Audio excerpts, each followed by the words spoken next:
If Disney were to create an original game that wasn't based on a property, it probably would be Harold. Harold is one of those games that just upon looking at it, it hits you across the face with its personality. Everything from the animation to the challenging gameplay has this crazy vibe to him. Harold feels like it's going a million miles per hour and it never lets up, and I love it. Throughout my 14 hours with Harold, I never felt once bored. Even when I was frustrated, as soon as I got past that hump of gameplay, all that anger melted away into the abyss because Harold is just so beautiful, charming, and fun that even when I was angry, I couldn't dislike it. Even at its lowest of lows, Harold is an exciting and unique tale while sometimes frustrating, is worth your time.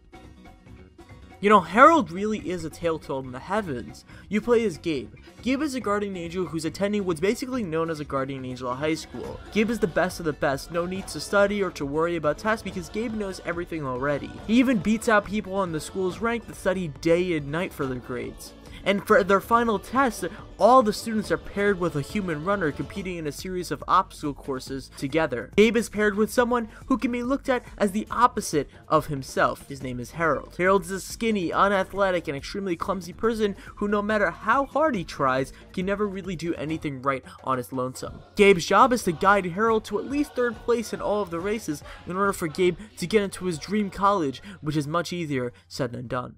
I absolutely love the story in this game. The adventure felt like it was ripped straight from a DreamWorks film. The thing that was so special about the story is that it never felt like it was just put in the game because some type of story was needed. Instead, there was a natural evolution of the adventure that rarely felt tapered by the gameplay.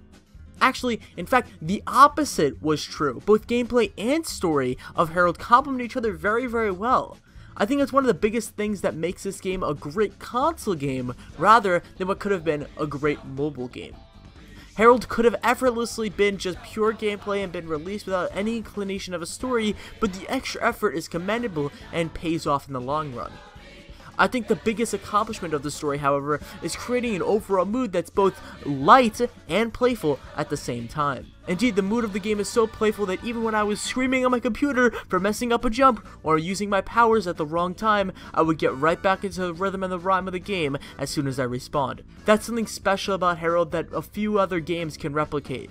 Putting a player in a mood this quickly and effectively is a huge design feat. Part of the design that really helps to do that is the sound, which is absolutely spectacular, with an extremely varied soundtrack ranging from the beautiful melodies of a 30-person gospel choir found in the main menu to the fast-paced dubstep found in the later winter levels. All of these elements come together to make an extremely dynamic and interesting soundtrack. Since all the different stages are uniquely themed, so is all the music. The musical themes are really subdued, but do complement the world design. Some of my favorite examples of this are the Egyptian levels. They could have freely made those levels with the played out music that we've all heard in every single Egyptian movie. But instead, Harold opts towards a different type of sound with the same type of mood being created. Aside from the pure music of the sound design, little things like the sound of a lightning bolt hitting Harold. When Harold passes a player, the choir changing for him really brings together the game to the point where every time I heard the little touches in the audio, or the times when the choir chanted for me, I would end up smiling like a stupid madman.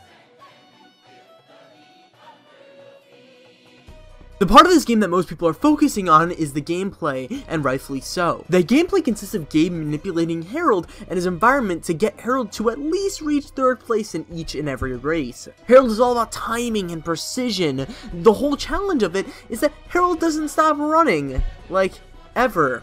Working around that fact is what makes this game challenging. As a player, I was always on my toes trying to move bridges and raise platforms to save Harold from an incoming death. But here's the thing. Harold rarely dies. This isn't a game that challenges you in a way that just gives you one life and, oh, here you go. No, this is challenging in many other ways. But the thing is that these lives, or clouds if you will, also double as speed boosts that strike Harold with a bolt of lightning, urging him to double his speed on a moment's notice. So if you want, you can use all the clouds as a speed boost in a row, and when you die, you just won't respawn. You just die and have to replay the entire race. I think this is a really progressive and interesting take on the respawn issue. It forces players who might be constantly spamming the speed power to truly conserve it and use it to their advantage. Of course, you can regain these powers over time by collecting rings. Another interesting thing about the cloud system is that if you were to get out while trying to traverse an obstacle, as you're seeing right now, you will be effectively skipped from that obstacle, allowing you to just skip the obstacle if you're having trouble with it for the cost of a cloud. This is such an intriguing idea, considering most games make you retry a specific part of a course until you get it. Harold understands that some players might not be as fast or clever enough to figure out an obstacle in that time, because while you're in the middle of a race, adrenaline takes over and you're not thinking as clearly. But this isn't a one-sided benefit. If you sabotage another non-playable character's environment and they lose a cloud and die, they also respawn ahead of the obstacle, but here's the kicker. Non-playable characters can't be knocked out of the game for good. There's a huge risk-reward factor with messing with your opponents. Sure, you get an extra coin, but you can directly help your enemies win the game, and you losing the game and having to redo the entire thing. That's one of my major problems with Harold. There needs to be more regulations on how many times your enemies can spawn without being knocked out of the game. Harold really emphasizes the idea of sabotaging, even putting an entire part of a practice session into it, but it's not really fleshed out, and there's not much reward to knocking out your opponents if they're just going to keep on respawning. Harold loves to emphasize certain parts of the game to show their importance, and one of the products of this is the creation of the mandatory practice mode. This is easily the most frustrating and annoying part of the entire game. When I finally placed third at the ending of a race after putting hours of trial and error, all I want to do is go straight into the next race. Even when the races take what seems like forever to complete, they're still amazingly fun, but I can't do that. Harold forces players to play this long and repetitive practice mode that does nothing but frustrate and copy and paste upcoming parts of the race. A huge part of why it's so fun to play these races are the surprises that they shoot at you that you have to respond to at a moment's notice.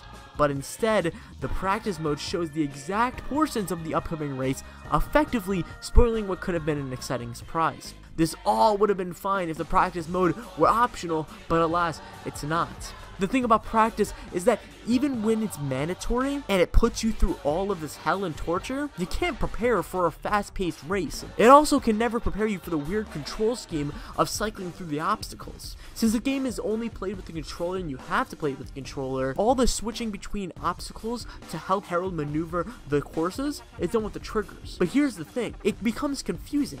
There have been countless times where I assumed that an obstacle that's right in front of me is selected, but I have to cycle through all the obstacles until I get to that one that I wanted. This would be fine if the game weren't going a million miles per hour. There is no time to cycle between obstacles because by the time you do so, you're already dead. I think the game would have benefited from having a touchscreen of sorts or having remappable buttons to be able to cycle through your traps better.